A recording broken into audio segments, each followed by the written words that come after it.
कोकणचे युवकचे विभागीय प्रमोद बागल, शाहबाज खान, आमचे ॲडव्होकेट तुषार पाटील आणि सर्व मंडळी मंचकावर बसले.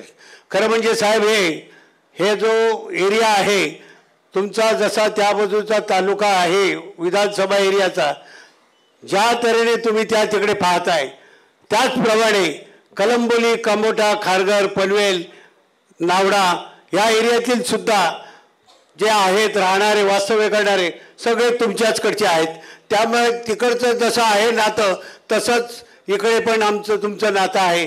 या एरियात बघायला गेलं तर साहेब सगळे एक टोटल जर बघितलं असेल मतदार, मी तुम्हाला मध्येच बोललो 2.25 लाख जवळजवळ मतदार हा पश्चिम महाराष्ट्रातला आहे आणि 80 ते 90 हजार मतदार हा साताऱ्यातला आहे आणि तुमच्याशी एकदम निगडीत आहे.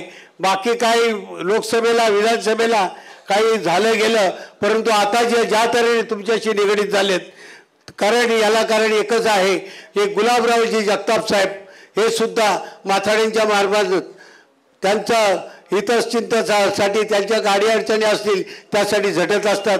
साहेब मेहबूबाई शेख आहेत यांच्या बीडमधले सुद्धा एक 500-600 मतदार इथे आहेत. म्हणजे बीड सुद्धा आहे पश्चिम महाराष्ट्राबद्दल. या तऱ्हेने आपण जात असताना साहेब या पनवेल महापालिकेमध्ये गेली 5 वर्ष जे या बाजूला 3 नगरसेवक आम्हाला दिलं होतं, तिसरा नगरसेवक 50 मतांनी पडला आणि 2 नगरसेवक आमचे कलंबोलीमध्ये आले. कारण आपल्या इथं आता तर परिस्थिती शेतकरी कामगार पक्षाची बिकट झालेली आहे. त्यांचा विरोधी पक्षनेता त्या भारतीय जनता पार्टीत गेलेला आहे. त्यामुळे नाही तेवढी नामुष्की शेका पक्षाची होणारच आहे. परंतु आपल्यासाठी जो मतदार आहे आपण लक्ष द्यायला पाहिजे. आम्हाला जनसामान्यात ज्याप्रमाणे वागवतात शेतकरी कामगार पक्ष, लोकसभा झाली, विधानसभा झाली, विधान परिषद झाली, पंचायत समितीच्या निवडणुका झाल्या, प्रत्येक ठिकाणी आम्हाला डावलले गेले. आता परवा तुम्ही जाणारच आहात त्याविषयी आपण प्रत्येक वेळी जयंतराव पाटील साहेब, मेहबूबाई शेख यांच्याशी मी निगडीत राहून प्रत्येक वेळी मी त्यांना सांगत असतो. आता पुढे साहेब महापालिका येणार आहे. इथे आता मालमत्ता कराचा बोजा त्यांनी दुहेरी मालमत्ता कर आमच्या पनवेल महापालिकेला लावल्या. त्यासाठी आम्ही भांडतोय आणि त्याच्यावर यांनी व्याज लावलंय. पनवेल महापालिकेने व्याज लावलंय आणि शास्ती माफ केल्याची गाजरं दाखवलीत. म्हणजे काय तर 2016 पासून, खरं म्हणजे कायद्याने 2021 पासून हायकोर्टाचा निर्णय आहे काय 2021 पासून मालमत्ता कर घ्या, परंतु यांनी या शास्तीच्या जोरावर 2016 पासूनची आपल्यावर मालमत्ता कराचा बोजा घ्यायचं ठरवले. आणि शिंदे गट आणि भाजप दोघांमध्ये कॉम्पिटिशन चालली. दोन्ही बोलतात आम्ही केलं करून, लोकांमध्ये त्यांना माहिती आहे नाचक्की झालेली आहे. मालमत्ता कराच्या संबंधात पूर्णपणे यांची मालचक्की झालेली आहे. म्हणून ते शास्तीचं दाखवतात, गाजर दाखवतात लोकांना. त्याविषयी आपण आता महाविकास आघाडीमध्ये पण त्याविषयी मोर्चा निघणार आहे.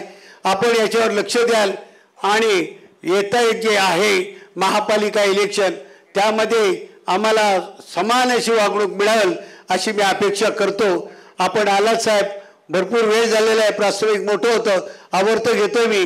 आपण आलात त्यामुळे सगळं इथे गुलाबराव जगताप साहेब सुद्धा एकदम खुश. मला 8 दिवसापूर्वीच बोलले अरे मी आलोच आता समजा. त्यामुळं मेहबूबाई पण आज जे आले ते फक्त या मीटिंग करताच आले. सर्वजण आपण आलात, माथाडी कामगार आलेत, काय बसण्याची तर अपुरी व्यवस्था झाली, क्षमस्व. पुढच्या वेळेला आपण मोठा कार्यक्रम आपण पटांगणावर घेऊ.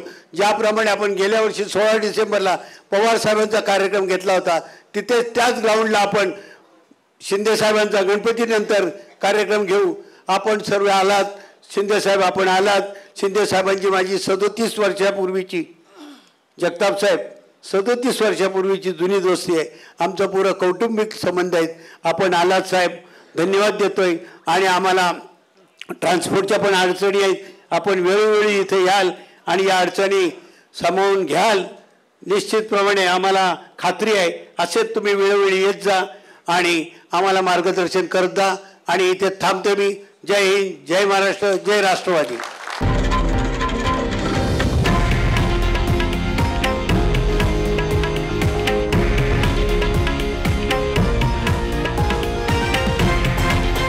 हे आहे देशातील नंबर 1 न्यूज नेटवर्क आणि आपण पाहत आहात TV9 मराठी, एकमेव.